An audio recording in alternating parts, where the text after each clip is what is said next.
సాధన ఉద్యమం నుండి మొదలుకుంటే నేటి వరకు కూడా ప్రజాసేవలో ప్రజల మధ్య ఉంటూ అచ్చంపేటకు ప్రత్యేకంగా శాసనసభ్యుడిగా 10 సంవత్సరాలు సేవలు అందించిన నేను ఒక మంచి సాంప్రదాయం అచ్చంపేటలో ఉన్నటువంటి సాంప్రదాయాన్ని కొనసాగిస్తూ దేవాలయంలో గాని దర్గా దగ్గర గాని చర్చిల దగ్గర గాని ఫంక్షన్ల దగ్గర గాని ఎక్కడ ఏ శుభకార్యానికి ఎవరు వచ్చినా ఆనవాయితీగా ఒక హోస్ట్ మాదిరిగా నేనే దగ్గరుండి వచ్చినటువంటి అతిథులు వాళ్ళు ఎవరున్నా లేకపోయినా మాజీలైనా ప్రజాప్రతినిధులైనా పిలిచి ఆహ్వానించి సన్మానించి సాగనంపేటువంటి ఆనవాయితీని నేను కొనసాగించడం జరిగింది.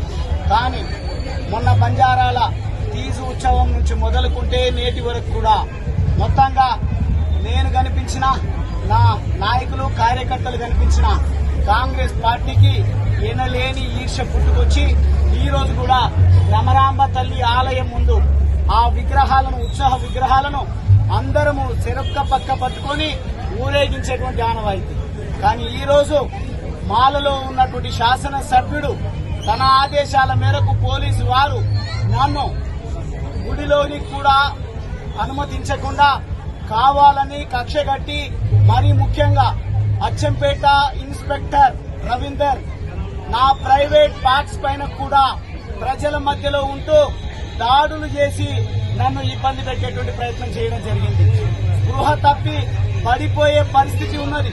కానీ నా వెంబడి ఉన్నటువంటి నా నాయకులు కార్యకర్తలు నాకు నీళ్లు తాగిపించి దేవుడి దర్శనం చేయించి ఈరోజు నన్ను సురక్షితంగా ఇక్కడి వరకు తీసుకురావడం జరిగింది. కానీ నేను ఈ సందర్భంగా ఆ భ్రమరాంబ తల్లి దేవతను నేను వేడుకుంటా ఉన్నా. ఈ సాంప్రదాయానికి స్వస్తి పలికే విధంగా ఈ పాలకులకు కనువిప్పు కలిగే విధంగా ఒక మంచి బుద్ధిని కలిగించండి. అదే మాదిరిగా నేను ఒక న్యాయవాదిని.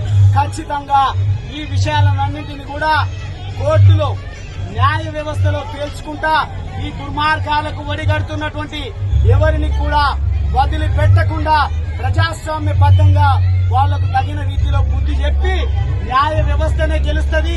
ఈ దుర్మార్గాలు అరాచకాలకు ఉండదు ఈ ప్రజాస్వామ్య దేశంలో అనే విధంగా చాటి చెప్పడం కోసం ఖచ్చితంగా నేను ప్రజల పక్షాన ఉంటా. నా హక్కులకు ఎవరు ఆటంకం కలిగించే ప్రయత్నం చేసిన నా పోరాట పటిమను కొనసాగిస్తా. ఖచ్చితంగా అందరి లోపల ధైర్యాన్ని నింపి సమానత్వాన్ని నెలకొల్పేటువంటి ప్రయత్నం చేస్తా. మరి ముఖ్యంగా మల్కపల్లికి సంబంధించినటువంటి గోపాల్ రెడ్డి అని కాంగ్రెస్ పార్టీ నాయకుడు నువ్వెందిరా మాదిగోడివి ఇక్కడికి రావడానికి వీలు లేదు అని నా దగ్గరకు వచ్చి నన్ను మాట్లాడినంటే ఇక్కడ మాదిగా అనే ఒక ఆనవాయితీని కూడా తీసుకొస్తున్నట్టుగా చాలా స్పష్టమైతే అర్థమవుతా ఉంది. నేను ఒక మాదిగ సామాజిక వర్గానికి సంబంధించినటువంటి వాడినైనా మాదిగలను సమానంగా నేను రాజకీయ అవకాశాలు ఇచ్చిన గౌరవం ఇచ్చిన. కానీ ఈ రోజు వంశీకృష్ణ గారు ఇక్కడున్నటువంటి అధికారులను ఏరి కోరి మాల సామాజిక వర్గానికి సంబంధించినటువంటి ఈ రవీందర్ అనే ఇన్స్పెక్టర్ గతంలో అమ్రాబాద్ ఎస్ఐగా చేసినప్పటి నుంచి నన్నే లక్ష్యంగా చేసుకుని పనిచేయని వాళ్ళు ఏకమై ఈ రోజు నన్ను ఇంత ఇబ్బందులకు గురి చేసేటువంటి ప్రయత్నం. నా పైన దాడి చేసినటువంటి రవీందర్ ను వెంటనే ప్రభుత్వము కోర్టులు సుమోటోగా కూడా తీసుకొని సస్పెండ్ చేయాలి. లేదు అనంటే విచారణ పూర్తి స్థాయి వివరణ ఎంక్వైరీ చేసి ఎవరిది తప్పు ఎవరిది రైటో న్యాయం తేల్చే విధంగా ఈ ప్రజాస్వామ్య వ్యవస్థ పనిచేస్తుందని నేను విశ్వసిస్తా ఉన్నా. లేదు అనంటే ఖచ్చితంగా అచ్చంపేటను వదిలిపెట్టే ముచ్చటే లేదు. ఈ అచ్చంపేటలో నన్ను అడుగు పెట్టనివ్వద్దు అని ఏదైతే కంకణం కట్టుకుని భీష్మించుకొని వాళ్ళు కూర్చున్నారో అచ్చంపేటలో శాశ్వతంగా వాళ్ళను రాజకీయంగా సమాధి చేసే వరకు ఖచ్చితంగా నా కార్యాచరణ కొనసాగిస్తానని ఈ సందర్భంగా